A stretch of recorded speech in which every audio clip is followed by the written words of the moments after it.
दोस्तों नमस्कार।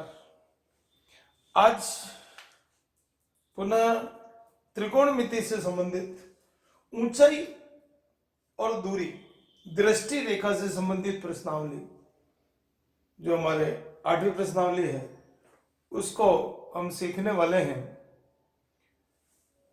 उस पर बात करेंगे। इसका सामान्य तौर पर उपयोग पृथ्वी से विभिन्न ग्रहों की दूरी, स्थिति और अन्य विषयों में भी इसका उपयोग है। अक्षांश देशांतर रेखाओं के बारे में, द्वीपों की जानकारी करने में, कोई जहाज किस स्थिति में है उसके बारे में जानकारी करने में इसका उपयोग है। आइए बात करते हैं त्रिकोणमितीय अनुप्रयोग। सबसे पहले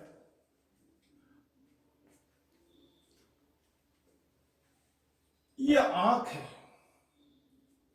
आंख आंख नहीं लग रही, ये अब लगेगी।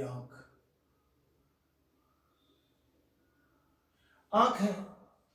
इस आंख से हम जब किसी वस्तु को देखते हैं, मान लीजिए ये वस्तु है, वस्तु में किसी भी प्रकार की हो सकती है, चित्र पर नहीं जाए, हमको सिर्फ आइडिया लगाना है कि क्या चीज है। जब हम हमारी आंख से किसी वस्तु को देखते हैं तो वस्तु और आंख के बीच जो कोण बनेगा वो कहलाता है, जो रेखा बनेगी वो कहलाएगी दृष्टि रेखा, जिसके द्वारा हमको दिखाई देता है, प्रतिबिंब बिंब बनता है वो चीज। वस्तु और आंख के बीच जो रेखा बनी वो कहलाती है दृष्टि रेखा। इस आंख के आधार पर इसका बेस या आधार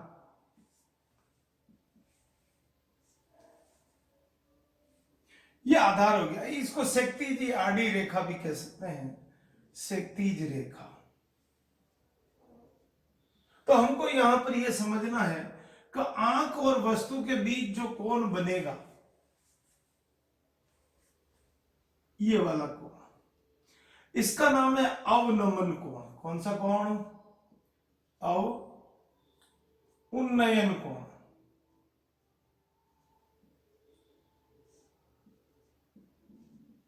इसका मतलब, इसकी परिभाषा क्या होगी? जब कोई व्यक्ति नीचे से ऊपर की ओर, नीचे से का मतलब अपन नीचे खड़े पंखे को देखते हैं, नीचे से ऊपर की ओर किसी वस्तु को देखता है या ट्यूबलाइट को देखेगा नीचे खड़ा खड़ा, तो हमारी आंख और उस वस्तु के बीच जो कोण बनेगा, हमारी आंख और उस वस्तु के बीच जो कोण बनेगा वह कोण कहलाएगा उन्नयन कोण। स्थिति क्या है? स्थिति क्या है?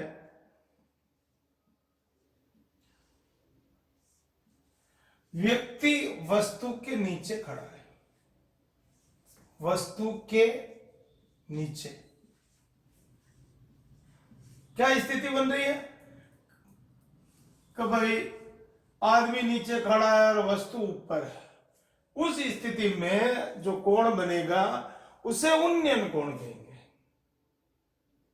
अगर व्यक्ति किसी बिल्डिंग पर हो, ऊंचे स्थान पर हो, मान लीजिए ये बिल्डिंग है और यहां पर ये कोई व्यक्ति खड़ा है, ये व्यक्ति हो गया मान लीजिए, यहां से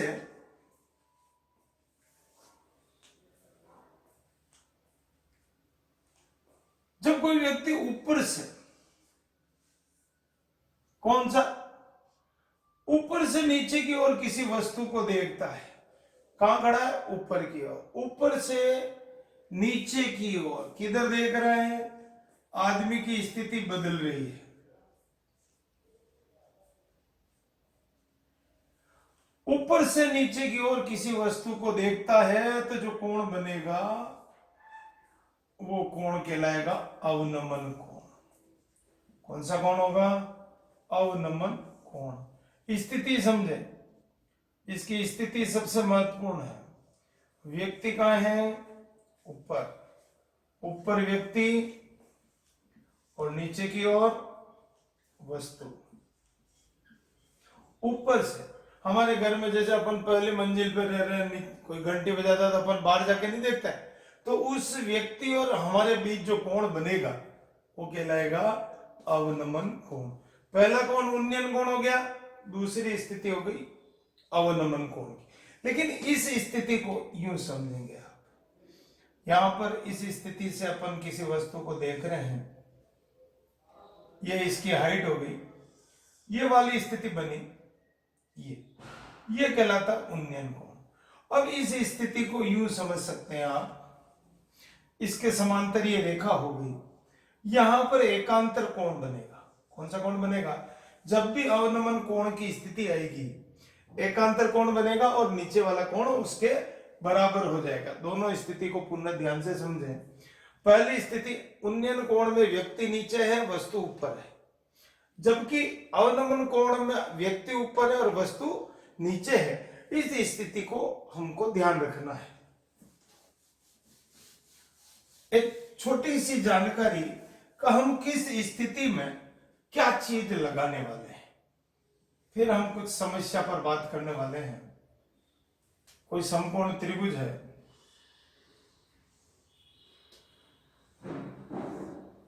समकोण त्रिभुज, ये थीटा कोण है, हर एक में थीटा कोण है, एंगल इज थीटा, इसके मान बदलते रहेंगे। मान लीजिए आपको ये 90 डिग्री राइट एंगल हो गया, 90 डिग्री समकोण त्रिभुज हो गया, एबीसी हो गया, समझेंगे आप। इसी को स्थिति को ध्यान में रखते हुए आपको आइडिया लगेगा। बहुत सी बार क्या होता है, एक सवाल हमको आता है लेकिन हम ये भूल जाते हैं कि साइन लगाना, कोस लगाना, क्या लगाना। उस स्थिति को क्लियर करने के लिए मैं चाहता हूं आपको एक बार थोड़ा सा आइडिया मिले कि हम कब किस स्थिति में चलने वाले हैं।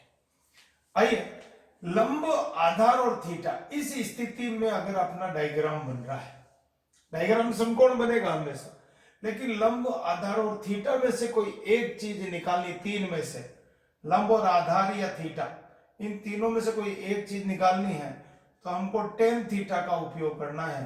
टेन थीटा का मतलब होता है लंब बटा आधार।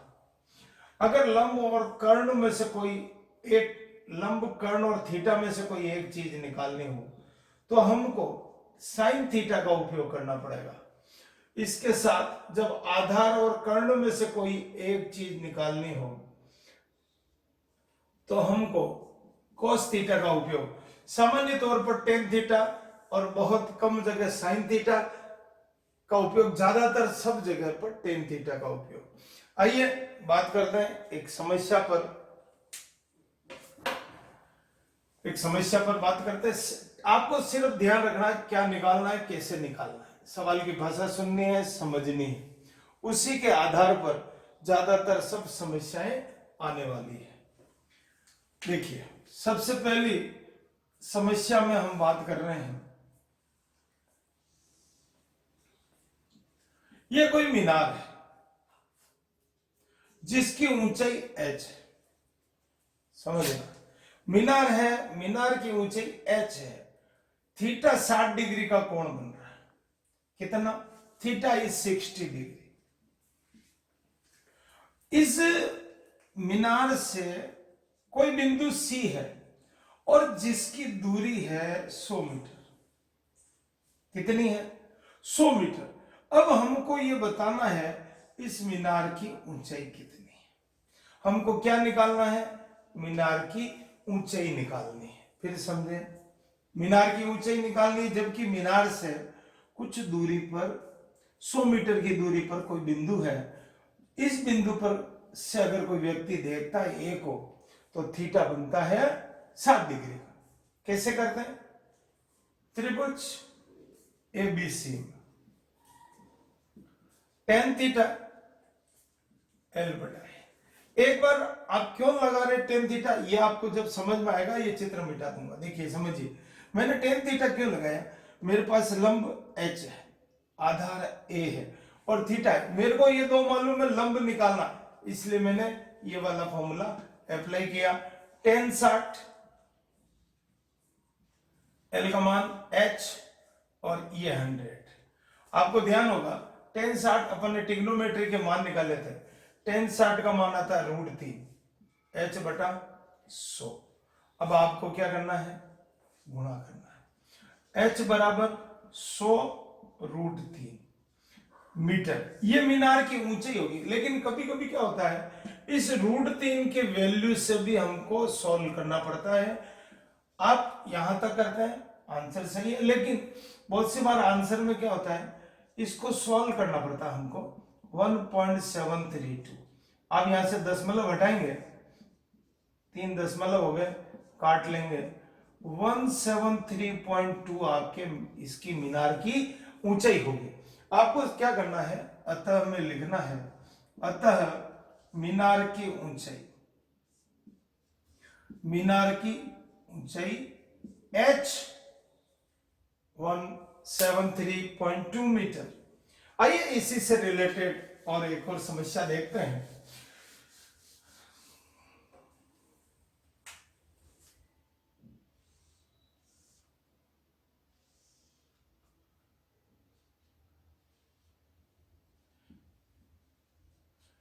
हमारे को 10 मीटर ऊंची कोई मीनार मालूम है। क्या मालूम है सर? 10 मीटर मेरे मीनार ऊंची है और इसकी जो ये x है, मैं सामान्य तौर पर h लूंगा 10, ऊंचाई को h से लिखूंगा और आधार को x से लिखने वाला हूं 10√3। मेरे को इस स्थिति में थीटा मालूम नहीं है और मुझे थीटा निकालने के लिए लंब मालूम है, आधार मालूम है, और लंब और आधार में जो रिश्ता है वो किसका है? देखिए पहला चित्र, tan थीटा, त्रिभुज एबीसी में tan थीटा L/A। हमको थीटा की वैल्यू मालूम नहीं, कोई बात नहीं, जो मालूम है उस पर बात कर लेते हैं। मान रख दिया, अब इसको सॉल्व कर लेंगे। tan थीटा 1/√3 और 1/√3 आपके tan 30 की वैल्यू है। किसकी है? tan 30 की। और tan 30 को यहां पर लिख देंगे tan 30। अब यहां पर थोड़ा सा देखें आप, हमको वैल्यू किसकी चाहिए? थीटा की। tan से tan कट जाएगा और थीटा की वैल्यू कितनी आ जाएगी? 30। ठीक है, इस प्रकार से आप थोड़ा सा सावधानी रखते हुए अगर समस्याएं हल करेंगे तो आपको समस्या समझ में आती चलेगी। आइए एक और बात करते हैं।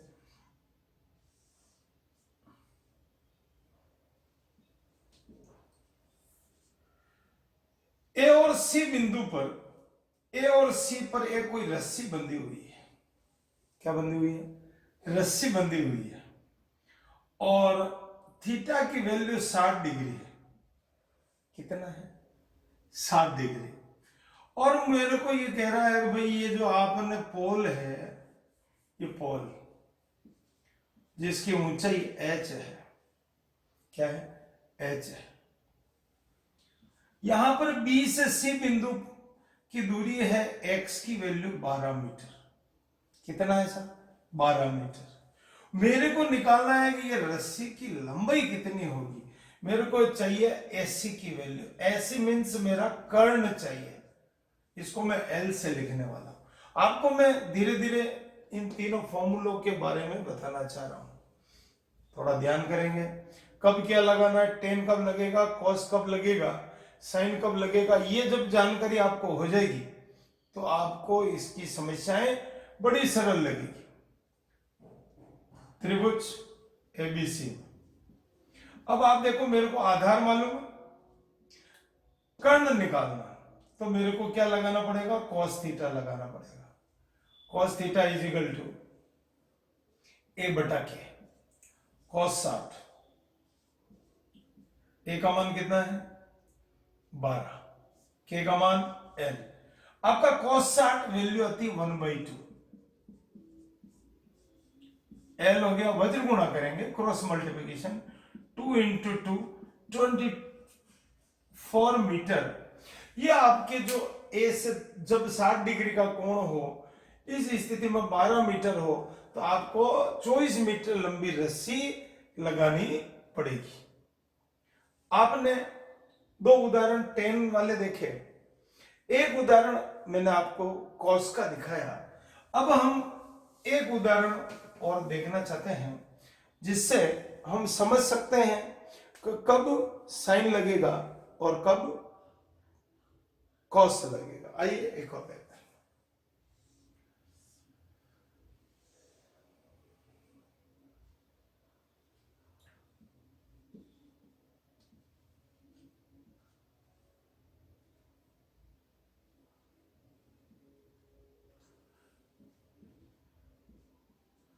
तीस मीटर ऊंचा कोई पोल है, इस पोल के ऊपरी सिरे से यहां तक हमने रस्सी बांधी। अब रस्सी कहां बंध रही? ए से सी, पहले भी ए से सी थी लेकिन हमको मालूम था आधार, लेकिन अब क्या मालूम है हमको? कर्ण, लंब मालूम है। निकालना क्या है? कर्ण। आइए, थीटा हमारा 60, इस बार भी थीटा 60। त्रिभुज एबीसी में, इस त्रिभुज एबीसी में देखिए आप क्या लगने वाला? साइन थीटा, एल बटा के साइन 60, एल का मान आपका 30 है, के आपको निकालना है। साइन 60 का मान होता √3/2, 30 एल। आपको क्या करना पड़ेगा? वज्र गुणा करना पड़ेगा, और जब वज्र गुणा करोगे 2 × 30/√3, आपको हर का परिमेयकरण करना है। क्या करना है? यहां पर हर का परिमेयकरण, जो हम लोग बहुत सी बार अच्छी तरह से कर चुके हैं। 3 से 3 काट दें, 60 मीटर आपको इसके लिए रस्सी की लंबाई की जरूरत पड़ेगी। आप इस प्रश्नावली को बड़ी सावधानी से समझे, ये आगे बड़ी कक्षाओं में बहुत काम आने वाली है। इसके अलावा आप कंपटीशन देंगे, कोई सा भी कंपटीशन, उस हर एक कंपटीशन के लिए बहुत महत्वपूर्ण है। आज ही मेरे एक बच्चे का फोन आया था, उसको कुछ प्रॉब्लम्स है, तो इस एक्सरसाइज के लिए कहा, तो मैंने आज से ये प्रश्नावली चालू कर दी है। मैं चाहूंगा आप लोग जरूर देखें। आप पहले साइन कॉस टेन कब कैसे लगाते हैं, फिर इससे थोड़ी सी बड़ी समस्या लेंगे, फिर और थोड़ी कठिन समस्या लेंगे। इसके 2-3 वीडियो बनेंगे, थोड़ा आप समझें, और समझते हुए जब चलेंगे तो आपको इसको हल करने में बहुत आसानी रहेगी। मैं चाहता हूं एक छोटी सी समस्या और देखें।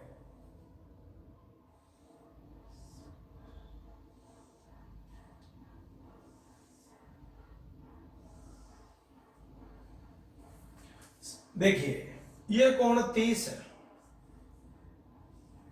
ये 90 है। मान लीजिए ये 30 है तो ये 90 है, तो ये कोण कितना आएगा? हम 90 में से थीटा को माइनस करते हैं तो 90 माइनस थीटा। ऐसे दो कोण जिनका योग 90 डिग्री हो वो कहलाते पूरक कोण, एबीसी और डी। ये थीटा कोण है, ये 90 माइनस थीटा कोण है, ये दोनों पूरक कोण है। यहां से इस बिंदु की दूरी है 4 मीटर और यहां से ये दूरी है 9 मीटर। मेरे को इसकी हाइट चाहिए, इस आंसर भी मुझे मालूम है, इसका 6 मीटर आएगा, लेकिन आएगा कैसे उसको मेरे को समझना है। फिर समझे, मीनार की ऊंचाई चाहिए, जबकि इसके जो दोनों बिंदु हैं उनका कोण पूरक कोण है। ये अगर थीटा है तो ये 90 माइनस थीटा, ये जब 90 माइनस थीटा है, समझेंगे आप, ये 90 माइनस थीटा है तो इसका मतलब ये थीटा कोण होगा, ये 90 माइनस थीटा हो जाएगा। इसमें कंफ्यूजन नहीं हो, ये थोड़ा सा गहराई का सवाल है। थीटा 90 माइनस थीटा समझेंगे आप। इसमें मेरा पहला त्रिभुज जो बन रहा है ए बी और डी, लंब और आधार पे बात कर रहा था, टेन थीटा एल बटा ए, टेन थीटा एच बटा 9। मैं इक्वेशन नंबर 1 लगा देता हूं। फिर आ रहा मेरे त्रिभुज ए बी और सी, tan 90 माइनस थीटा h बटा 4। tan 90 माइनस थीटा हमने एक एक्सरसाइज पढ़ी थी, tan 90 minus theta is the cot theta, cot theta हो गया, h बटा 4 आया। अब आपको क्या करना है, इन दोनों इक्वेशन को एक साथ सोल्व करना है। कैसे? 1 व 2 को, लेफ्ट वाले को लेफ्ट से गुणा करेंगे और राइट वाले को राइट से गुणा कर लेंगे। आपके पास जो वैल्यू आ रही है उसको ऐसे लिख लेंगे, मल्टीप्लाई कर दिया। आपको पता है टेन थीटा कोड को लिखते हैं 1 बटा टेन थीटा। ये कुछ बेसिक नॉलेज है, वो आपको होना चाहिए। 10 से 10 कट जाएगा, h स्क्वायर इज 36, तो h की वैल्यू कितनी आ जाएगी, रूट 36 बराबर 6 मीटर। ये सामान्य तौर पर डबल वैल्यू का क्वेश्चन है, बड़ा महत्वपूर्ण है, आपको आना चाहिए। इसकी समस्या पर बात करें, फिर हम और बात करेंगे। बहुत बहुत धन्यवाद।